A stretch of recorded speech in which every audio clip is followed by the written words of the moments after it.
Canaoğlu. Dayakan Beylikdüzü Çilekoğlu.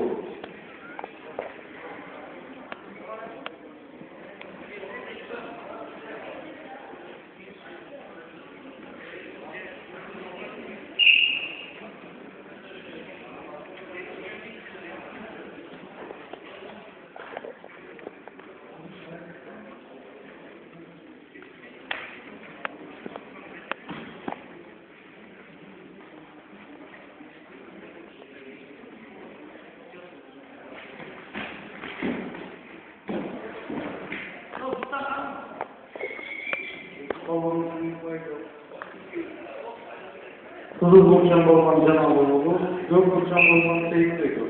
Evet. Beylikdüzü Çilekoğlu.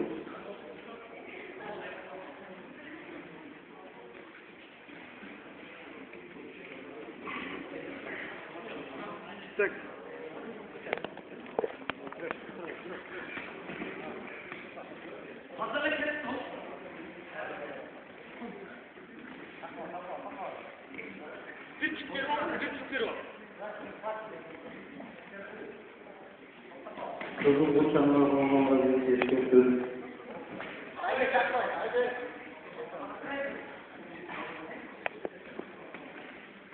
Abi çık verin. Çık verin. Hoppa.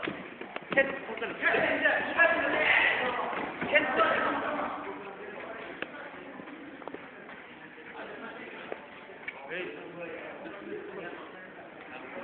Ona da girmiş oğlum.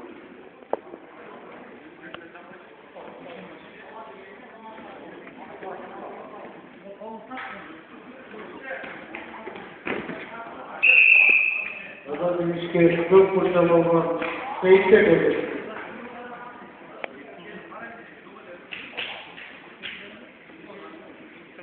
Benim de çakırlar. Beylikdüzü